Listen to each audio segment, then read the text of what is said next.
안녕하십니까. 내과 전문의 김철수입니다. 반갑습니다. 이전 영상에서 고혈압의 정의, 그 의미가 무엇인지, 혈압은 정확하게 어떻게 측정해야 하는지, 그리고 그런 방법을 통해서 내가 진짜 고혈압이 맞는지 알아보았습니다. 현재의 진도는 고혈압의 진단까지 배워본 것인데요. 이제부터는 그 고혈압을 어떻게 치료하는지에 대해서 다뤄볼까 합니다. 여러분들께서 종합편성 채널이나 유튜브에서 이거만 먹으면 고혈압 잡을 수 있다, 고혈압 잡으려면 이거 먹어야 된다, 이렇게 소위 말해서 어그로 끄는 약팔로 나온 그런 잘못된 의학 정보 많이 보셨을 텐데요. 전 세계 내과의사들이 보는 교과서와 고혈압 진료 지침에 소개되어 있는 정확한 식이요법, 운동요법, 약물요법을 지금부터 알아볼까 합니다. 고혈압 치료는 크게 생활요법과 약물요법 두 가지로 나뉘고, 약물요법이 사실은 치료의 근간이 됩니다. 그럼에도 불구하고 이 생활요법을 통해서도 여러분들께서 혈압약을 줄여보고 끊어볼 수 있기 때문에 이것에 대해서 다뤄볼까 하는데요. 생활요법은 크게 식이요법과 운동요법 두 가지로 또 구성이 됩니다. 식이에는 여러 가지 것들이 포함될 수 있겠죠. 오늘은 그 첫 번째 순서로 소금. 혈압 환자 싱겁게 먹어라. 정말 귀에 못이 박히도록 들으셨을 텐데, 고혈압 환자들 소금 얼마나 먹어도 되는지, 그 소금이 얼마나 우리 몸에서 나쁜 영향을 미치는지에 대해서 지금부터 알아보도록 하겠습니다. 가볼까요? 영상에 들어가기 앞서 정말 중요한 내용 먼저 얘기하고 시작합니다. 제 뇌피셜로 얘기하는 것이 아니라 현재까지의 가장 의미 있는 데이터를 가지고 쓰여진 교과서와 진료 지침을 가지고 얘기합니다. 고혈압 치료의 근간은 약물요법, 약입니다. 약. 그럼에도 불구하고 여러분들께서 이제 생활요법 아셔야 되는 이유는, 생활요법을 통해서도 약물 치료에 준하거나 그거보단 조금 약하지만 혈압을 낮출 수 있는 효과를 얻어낼 수 있습니다. 그래서 앞으로 소개하는 생활요법을 잘 실천하신다면 여러분들께서 약을 조금 드시는 분은 약을 끊어보실 수도 있고요, 3개, 4개씩 드시는 분들은 약을 줄여볼 수 있는 것입니다. 그래서 생활요법이 중요합니다. 하지만 나는 약 없이 고혈압 치료하겠다, 드시던 약 바로 중단이 절대 안 됩니다. 고혈압 약 없이 혈압 박멸하겠다, 정말 그렇게 되면 좋겠지만 쉽지 않습니다. 그래서 여러분들의 약물을 줄이거나 끊을 때는 꼭 여러분들을 직접 진료보시는 주치의 선생님과 상의하셔야 되고, 약을 드시는 가운데 생활요법을 병행하셔서 혈압이 차차차 줄어들면 언제든지 혈압약 줄여나가고 끊을 수 있는 것입니다. 오늘 영상에서는 이제 소금을 다룰 건데요. 짜게 먹으면 고혈압이 안 좋다, 싱겁게 먹어라, 이건 꼭 고혈압이 아니더라도 너무 많이 들었죠. 하지만 우리가 음식에 간을 안 하면 사실 먹을 수 없습니다. 너무 맛이 없어서 저도 못 먹습니다. 아주 정확하게 이제 의학적으로 얘기하자면 소금이라기보다는 Na, 나트륨, 라틴어 기원으로는 나트륨이라고 하고 영어로는 소디움이라고 하죠. 이것을 통해서 우리 혈압을 높이는 작용을 하게 되지만, 일반적으로는 NA에 클로라이드 CL이 결합된 NaCl, 즉 소금의 형태로 우리가 식사를 하게 되기 때문에 오늘은 소금을 그냥 Na, 나트륨과 거의 비슷한 의미로 사용하겠고, 아래의 순서로 소금에 대해서 알아볼까 합니다. 첫 번째는 소금이 우리 몸에 미치는 영향, 두 번째는 그렇다면 그 소금 우리가 얼만큼 먹어도 되는지, 먹어도 되는 양을 직접 저울에다 한번 달아보려고 합니다. 사실 저도 맨날 환자분들께 싱겁게 먹으라 하지만 6g 소금을 만큼 되는지 저도 솔직하게 잘 모릅니다. 그래서 이번에 영상 준비하면서 저도 이 정도구나 감을 잡기 위해서 직접 한번 재볼 예정이고, 그렇다면 그렇게 먹는 소금들을 우리 몸에서 빼낼 수 있는 방법은 없는지 있습니다. 그래서 세 번째는 소금 빼는 가장 중요한 성분인 칼륨 많이 먹자, 이 내용에 대해서 살짝 추가로 다뤄보는 그 3가지 순서로 알아볼까 합니다. 첫 번째로 소금이 우리 몸에 미치는 영향입니다. 첫 번째 영상에서 제가 고혈압의 정의에 대해서 말씀드렸습니다. 고혈압의 정의는 혈관을 혈액이 얼마만큼의 압력으로 이렇게 미느냐, 이 압력의 정도를 말하다고 말씀드렸죠. 이 압력을 구성하는 것은 심장에서 피를 짜는 양과 말초 저항이라고 하는데, 혈관이 얼만큼 이제 안쪽으로 세게 누르냐, 이거 2개로 결정이 됩니다. 당연하겠죠. 이게 혈관이 느슨하게 밀면 당연히 안쪽에 압력은 이제 풀릴 것이고 혈압이 떨어질 것이고, 혈액량이 적으면 미는 힘 자체가 적으니까 당연히 혈압이 떨어질 것입니다. 우리가 소금을 섭취하면 어떻게 되냐, 소금이라는 이제 NA라는 그 결정으로만 우리 몸 안에 있는 것이 아니라 소금이 물을 끌어안고 있습니다. 왜냐하면 소금만 넣게 되면 당연히 농도가 올라가겠죠. 그렇기 때문에 일정한 나트륨의 그 범위를 맞추기 위해서 항상 물을 끌어안게 되는데, 그렇게 되면 혈관 안에 체액량이 늘어나게 됩니다. 그럼 어떻게 될까요? 혈관이라는 이제 공간이 딱 정해져 있는데 이 안쪽에 혈액량이 많아지면 밀어 올리는 힘이 세지겠죠. 압력이 차오를 수밖에 없습니다. 당연히 혈압이 올라가겠죠. 그렇기 때문에 소금 먹으면 혈압이 올라가는 겁니다. 즉 소금 많이 먹으면 체액량이 많아지고, 체액량이 많아지면 혈압이 올라간다. 그 원리는 아주 간단합니다. 그럼 어느 정도로 혈압이 올라가느냐? 연구에 따르면 하루 소금을 10g 정도 섭취하는 고혈압 환자가 소금 섭취를 절반으로 줄이면 수축 혈압이 4에서 6 정도 감소한다고 합니다. 소금 10g은 우리나라 국민이 평균적으로 섭취하는 소금의 양보다 조금 적은 양이 되겠습니다. 소금의 양은 뒤에 다시 한번 다뤄보겠습니다. 특히 고혈압 환자의 소금 섭취는 말초동맥 혈압보다는 심뇌혈관 질환 발생에 직접적인 영향을 미치는 중심동맥 혈압과 더 연관성이 있습니다. 고혈압 진료 지침 혹은 교과서에서 가끔 언급되는 것이 나트륨의 감수성이라는 부분이 있습니다. 그 말은 무슨 말이냐 하면 철수나 영이랑 영수가 똑같은 소금 가량 2g 먹어도 혈압이 오르는 그 정도는 사람마다 다를 수 있다는 뜻이 되겠는데요. 당연하겠죠. 사람이 다 다르기 때문에 영향을 미치는 다양한 인자들이 있을 수 있어서 동일한 소금을 먹더라도 혈압이 더 오르는, 혈압에 더 나쁜 영향을 주는 사람이 있을 수 있다는 것입니다. 하지만 임상적으로, 즉 우리가 고혈압 치료하고 환자분들이 혈압을 조절하는 데 있어서 이 부분이 조금 덜 중요할 수 있는 것은 감수성이라는 그 정도를 평가하는 것이 쉽지가 않습니다. 그것을 평가하는 객관적인 기준이 아직은 정립되어 있지 않기 때문인데요. 하지만 이제 몇 가지 연구에 따르면 그런 소금의 감수성에는 고령, 나이가 많을수록, 비만, 뚱뚱할수록, 그다음에 당뇨가 있을수록, 그다음에 혈압의 가중력이 있을수록 소금의 혈압에 대한 감수성이 높은 걸로 되어 있습니다.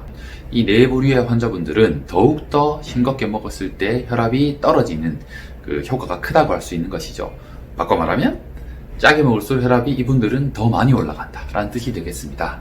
두 번째로 소금을 얼만큼 먹어도 되는지 그 양을 한번 알아보려고 합니다.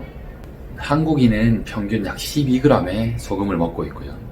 미국은 10g, 일본은 10.7g의 소금을 먹는다고 합니다. 즉 우리나라 사람들은 익히 알려진 대로 짜게 먹는다는 뜻이 되겠습니다. 소금은 나트륨의 약 2.5배 정도의 무게가 됩니다. WHO 혹은 이제 미국 심장학회라든지 대한고혈압학회, 여러 학회와 여러 관련 유관기관들에서 하루에 권장하는 소금 섭취량은 약 6에서 5g 정도 되는데요. 한국인이 12g, 권장량 약 2배 정도 먹는다고 할 수 있습니다. 그렇다면 그 2배 정도 되는 소금량에는 얼마나 된 나트륨이 들어있냐, 아까 2.5 곱하면 된다고 말씀드렸죠. 그래서 약 한 4,500mg 정도의 나트륨을 먹는데 1일 권장량 약 2,500에서 2,000 정도의 약 2배 정도 한국 사람들은 많은 나트륨을 먹고 있다, 이렇게 되겠습니다. 그렇다면 하루 권장량 6에서 5g은 실제 소금 양으로 했을 때 얼만큼 되는 양일까요? 저도 솔직히 잘 모릅니다. 그래서 이번에 이 영상을 준비하면서 전자저울을 통해서 소금의 양 측정해 보려고 합니다. 자, 다시 그 영상으로 갔다가 돌아오겠습니다. 뿅! 네, 전자저울을 이용해서 소금의 무게를 측정해 보겠습니다. 측정하는 김에 굵은 소금, 가는 소금 둘 다 측정해 보겠습니다. 왼쪽에 있는 이제 분홍색 저울은 제가 베이킹 빵이나 쿠키 구울 때 그때 이용하는 다땡땡에서 산 5,000원짜리 전자저울이고요. 오른쪽에 있는 것은 일반적으로 요리에 쓰는 소금입니다. 교과서적으로는 5g에서 6g 정도 되는 소금이 한 티스푼 정도 된다고 했었는데요. 이거는 제가 요리할 때 쓰는 계량 스푼인데 그 중에서도 티스푼 먼저 재보겠습니다. 소금을 정량을 한번 측정해 볼게요. 대략 한 티스푼 정도 되는 양을 전자저울에 측정해 보겠습니다. 정확하게 5g 나왔습니다. 5g 정도 되는 양은 보시다시피 굉장히 적은 양입니다. 이렇게 작은 엄지손톱보다 조금 더 큰 정도의 수저인데, 문제는 이거를 한 끼에 먹는 게 아니죠. 3분의 1씩 나눠 먹으니까 한 끼에 먹어도 되는 소금의 양은 굉장히 작습니다. 이거밖에 안 됩니다. 손에 넣어볼까요? 이 정도 되는 볼륨인데 이거를 자, 국에 조금 넣고 반찬에 조금 넣고, 반찬도 한 개 안 먹죠. 이 반찬 저 반찬 먹는다 생각하면 소금의 양이 결코 작은 게 아닙니다. 역시나 소금의 양은 굉장히 적습니다. 5g이라는 양은. 일반적인 티스푼은 없으니 차 먹을 때 쓰는 이제 숟가락, 그냥 이거는 뭐 일반적으로 커피 스푼이라고 하나요? 이걸로 이제 한 숟가락 정도 떠볼까요? 이걸로 한 숟가락 정도 떠는 소금 무게가 자 얼마 정도 되는지 또 측정해 보겠습니다.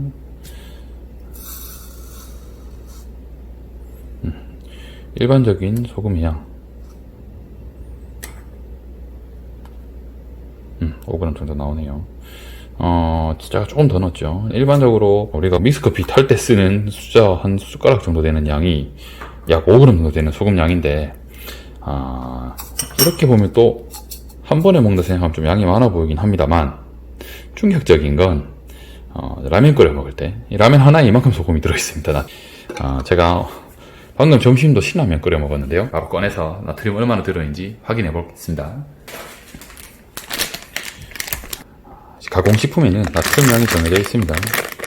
나트륨이 신라면에는 1800ml, 대략 1800ml면 약 2000ml 정도라고 보면 2000ml가 약 5g의 소금입니다. 아까 보셨던 그 대부분의 양이 이 라면 하나에, 저희 최애템이 신라면에 들어있는 나트륨량이 이 정도인데, 뭐 신라면만 나트륨이 특별히 많이 들어있는 건 아니죠. 모든 라면이 많이 들어있습니다. 자, 그러면 굵은 소금 보이시나요? 굵은 소금도 한번, 굵은 소금도 한 티스푼 정도 되는데 한번 재볼까요?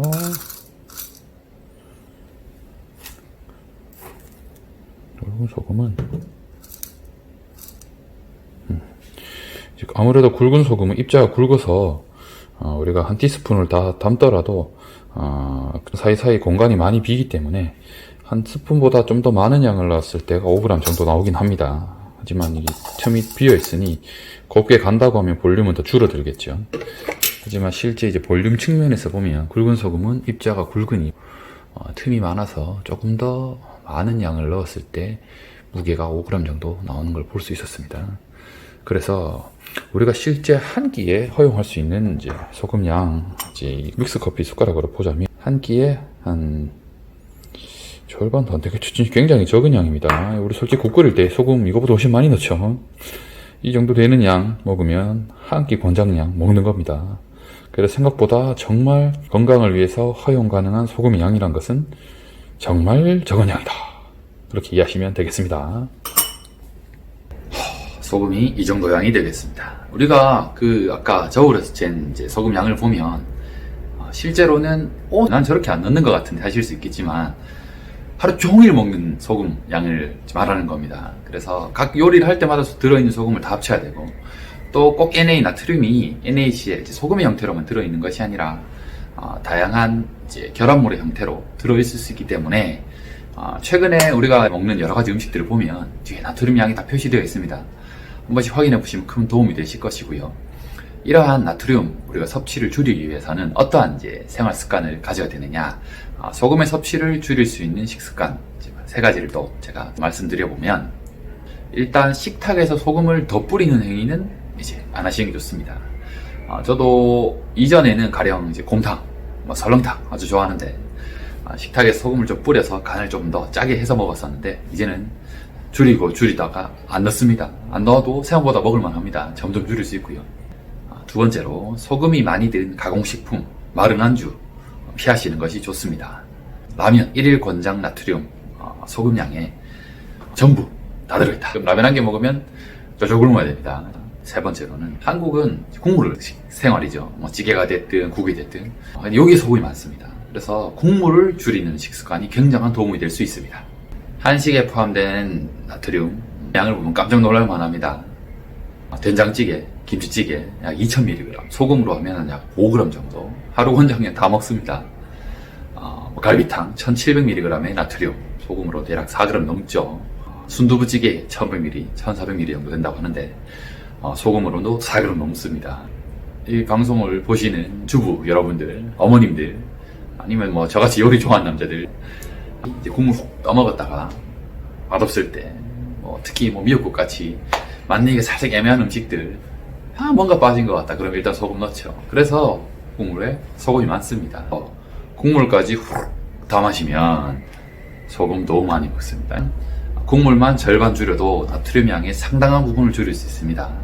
그 세 가지 나트륨을 줄일 수 있는 식습관 하나 더 추가하자면, 네 번째로 칼로리를 줄여라. 연구해보면 희한하게 칼로리 높은 음식이 소금이 많습니다. 일반적으로 살찌는 음식이 맛있어요. 맛있는 음식은 칼로리 높고 살찌는 경우가 많고, 또 칼로리 높은 경우 이상하게 소금이 많아요. 예를 들자면 피자, 치킨, 햄버거 맛있는데 살찌고 소금 많습니다. 이런 류의 음식들 섭취하실 때는 항상 나트륨 약 우리가 염두에 두고 식사 하시는 것이 필요하겠습니다. JTBC의 신의 한 수라는 프로그램에서 피자 회사 종류별로 나트륨이 얼마나 많이 들어있는지 이제 정리된 표가 하나 있더라고요. 많이 들어있는 경우 피자 한 판에 무려 15g에서, 피자 한 판 다 먹으면 1일 권장 소금량 3배 먹는 겁니다. 보통 저는 피자 먹으면 4조각 아니면 5조각 정도 먹는데요. 피자 한 판 먹었다. 그날은 1일 권장이 한 2배 정도 소금 먹었다. 이렇게 되는 겁니다. 여자분들 보통 한두 조각? 한 조각 먹는 분은 잘못 본 것 같고, 2조각 드셔도 나트륨이 많이 들어있는 피자 같은 경우에는 하루 권장량 피자 2-3조각으로 끝나는 겁니다. 그리고 가공식품에는 이제 품의 뒤를 보면 성분표가 표기되도록 되어 있어서 나트륨이 꼭 표시되어 있습니다. 습관적으로 나트륨 양을 확인하시고 조절하시는 것 또한 나트륨 섭취를 줄이는데 도움이 될 수 있겠습니다. 이렇게 보니까 먹을 음식이 없네요. 정말 괜히 제가 미안한데, 그렇다면 소금 먹었다, 소금 좀 뺄 방법이 없냐. 셋째로, 나트륨 섭취를 많이 하셨다면 나트륨을 몸 밖으로 빼는 칼륨 섭취를 많이 하시면 됩니다. 칼륨은 나트륨을 콩팥에서 우리 몸 밖으로 배설할 때 이 배설을 도와주는 역할을 합니다. 그래서 칼륨을 많이 섭취하시게 되면 나트륨이 몸 밖으로 빠져나가서 또 적게 먹은 것 같은 효과를 낼 수 있습니다. 이 부분은 신장 생리, 이제 의사들도 제일 싫어하는 부분입니다. 너무 복잡하고 어려워서. 하지만 여러분들이 그 신장 생리를 다 하실 필요는 없겠죠. 결론만 기억하시면 됩니다. 칼륨 많이 먹으면 나트륨 배설을 도와서 혈압이 떨어진다. 특히 나트륨 많이 먹으면 많이 먹을수록 그 칼륨의 효과가 더 큰 걸로 되어 있습니다. 우리가 정상적으로 먹었을 때 칼륨이 나트륨을 몸 밖으로 빼는 효과보다 다행히 과잉되었을 때 칼륨이 몸 밖으로 빼는 효과는 더 크다, 이런 뜻이 되겠는데요. 그럼 이 칼륨이 어디 많이 들어있냐? 그 유명한 녹황색 채소와 과일이 많이 들어있습니다. 그래서 건강식단 논할 때 채소, 과일 많이 먹으라는 게 무조건 들어가 있는 겁니다. 지중해 식단 얘기하든 대시 뒤에 다뤄보겠습니다. 이제 혈압 낮추는 식단, 다이어트리 어프로치 투 스탑 하이퍼텐션이라 해서 미국 이제 국립보건원 포함해서 우리나라 고혈압 이제 학회 교과서 다 나와 있는 게 대시 식단인데요. 거기서도 무조건 채소 많이 먹어라, 과일 많이 먹어라 강조합니다. 그만큼 이제 칼륨이 우리 몸에 몸 밖으로 나트륨 배설시켜서 혈압 조절에 도움이 되고, 또한 식이섬유 많으니까 당연히 건강이 좋죠. 변 배설 도와주고 여러 가지 작용들이 많습니다. 그렇기 때문에 나트륨 섭취를 많이 하신다면 채소, 과일 많이 드시면 아주 좋습니다. 하지만 기억하셔야 될 것은, 저는 신장내과라서 혹여나 걱정이 돼서 드리는 말씀인데, 콩팥 기능이 나쁜 환자분들, 칼륨 배설 기능이 떨어지기 때문에 이런 분들은 채소, 과일 많이 먹으면 고칼륨 혈증 와서, 정확하게는 부정맥이지만 심장마비여서 큰일 납니다. 콩팥 기능이 안 좋은 분들은 채소, 과일 섭취를 적당히 하셔야 됩니다. 자, 이상으로 고혈압 나트륨에 대해서 알아봤습니다. 제가 이제 아까 보여드렸던 하루 권장 소금량이 얼만큼인지 기억하시고, 그럼에도 불구하고 우리가 매 끼니를 전부 다 요리하는 건 아니니까 이미 소금 들어가 있겠죠. 그럼 그 소금 섭취를 어떻게 줄이냐? 국물 줄이고, 가공식품 줄이고, 가공식품 또 드실 때는 나트륨이 얼마나 섭취되는지 확인해 가면서 최대한 섭취를 줄이시고, 어쩔 수 없이 섭취했다, 그런 경우에는 채소, 과일 많이 먹어서 몸 밖으로 나트륨 배출을 돕는다면 혈압 관리 도움이 될 것입니다. 여러분들 꼭 기억하시고 실천에 옮기셔서 혈압약 끊거나 줄이거나 하는데 큰 도움 받으셨으면 좋겠습니다. 영상이 도움되셨다면 구독과 좋아요 눌러주시고 댓글 많이 남겨주셔서 여러분들에게 도움되는 영상 만들겠습니다. 감사합니다.